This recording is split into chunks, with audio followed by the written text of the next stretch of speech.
కాంగ్రెస్ నుంచి ప్రయాణం వైఎస్ఆర్‌సీపీ వైపు ఎలా మళ్ళిందండి అసల? కాంగ్రెస్ అంటే ఈ రాష్ట్ర విభజన తర్వాత కాంగ్రెస్ పార్టీ లేకుండా పోయింది కదా. ఆంధ్రాలో ఉండేది 14 తర్వాత. పార్టీ అనేది లేదు. అక్కడ ఆంధ్రాలో ఎప్పుడైతే రాష్ట్ర విభజన చేశారో పార్టీ అనేది ఆల్మోస్ట్ 90% షిఫ్టెడ్ టు వైఎస్ఆర్సీపీ.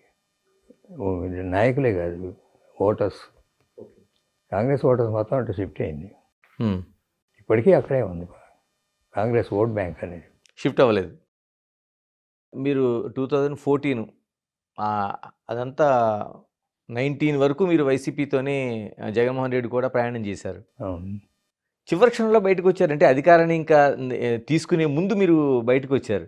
చిన్న డిఫరెన్సెస్, స్మాల్ డిఫరెన్సెస్ తోటి ఈ మామూలుగా చంద్రబాబు నాయుడు గారితో పయనించాలని ఇటు షిఫ్ట్ అయ్యాను.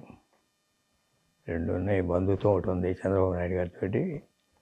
అతనితో డిఫరెన్సెస్ వచ్చాయి. డిఫరెన్సెస్ అంటే ఈ పర్సనల్ పోట్లాడలు ఏం కాదు, మామూలుగా పార్టీ కార్యక్రమాలు నడిపే విధానం మీద నేను విభేదించి బయటకు వచ్చి టీడీపీలో జాయిన్ అయ్యాను. ఆల్మోస్ట్ మీరు పాదయాత్ర అంతా ప్యాటర్న్ అంతా మీరు వెనకున్నారు చాలా వరకు. పాదయాత్ర, పార్టీ నిర్మాణం అన్నిట్లోనూ ఉన్నాను. ఇదే 1 year ముందు, 1 year కాదు, 7-8 months ముందు డిఫరెన్స్ వచ్చినాయి. Came out. సరే, ఇప్పుడు ఉండే జగన్మోహన్ రెడ్డి గారు ఉండే నివాసం, అంటే అంతకుముందు ముఖ్యమంత్రిగా ఉండే నివాసం కావచ్చు, లేకపోతే అదంతా మీరు నిర్మాణం చేశారు. అంతకుముందు కన్స్ట్రక్షన్ మీరు అంతకుముందే మొదలు పెట్టారంటారు. ఏం చేసింది మా అబ్బాయి, నేనంటే మా అబ్బాయి కంపెనీలో లేఅవుట్లో 2 ప్లాట్లు, ఆయన ఒక ఆఫీస్ ఒక ప్లాటు, రెసిడెన్స్ ఒక ప్లాటు, మిగతా అన్నీ విల్లాస్ ఉంది. అంటే ముందు విల్లాస్ కోసమని మీరు అది స్టార్ట్ చేశారు. అవును. నేనే అది ఉంటే బెటర్ అని చెప్పాను. ఓకే, చేశాను.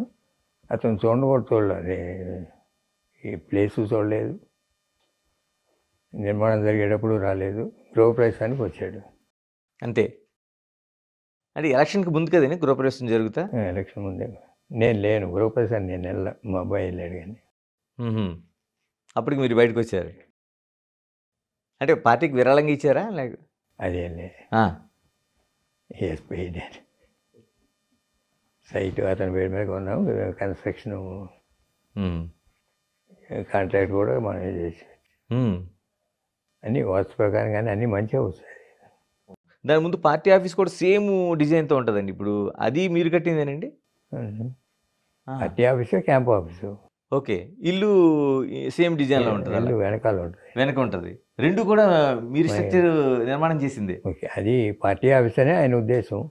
నేను నవ్వుతూ జోక్ చేసేవాడిని ఎప్పుడన్నా, అది క్యాంప్ ఆఫీసు, క్యాంప్ ఆఫీసే తప్ప పార్టీ ఆఫీస్ కాదని. ఓకే, అధికారం వస్తుందని. వస్తుంది అంటే క్యాంప్ ఆఫీస్ అయినా పార్టీ ఆఫీస్ అయినా ప్రెసిడెంట్ రూము, సెక్రటరీ రూమ్ ఉంటాయి, లేకపోతే స్టాఫ్ రూమ్లు ఉంటాయి. క్యాంప్ ఆఫీస్ అయితే స్టాఫ్ రూమ్లు ఉంటాయి, సెక్రటరీలు వాళ్ళు. పార్టీ ఆఫీస్ అయితే పార్టీ జనరల్ సెక్రటరీలు వీళ్ళు ఉంటారు. ఇప్పుడు మళ్ళీ అది పార్టీ ఆఫీస్ చేసుకున్నాడు. శశిగిరి గారు, అంటే చిన్న డిఫరెన్స్ అంటున్నారు. పార్టీ కోసం ఏంటంటే పార్టీ నిర్మాణం కోసం, లేకపోతే పార్టీకి నడవడి కోసం ఆ మూమెంట్లోనే జరిగిందా ఆ డిఫరెన్సెస్ అనేవి? అంతే, పార్టీ కోసమే.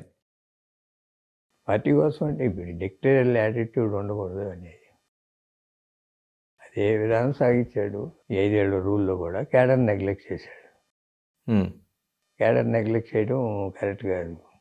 ఎప్పుడైనా రాజకీయ పార్టీ, ఏ పార్టీ అయినా క్యాడర్ వర్క్ చేయకపోతే పార్టీ నిలవదు. కులాలు, even Reddy cadre not happy. రెడ్డిలోనే వ్యతిరేకత ఉంది. రెడ్డిస్ చేశారంటారు, కానీ వాళ్ళకి చేసింది అంతగా లేదు. ఒక గ్రూప్ ఆఫ్ పీపుల్ చేసుకున్నారు తప్ప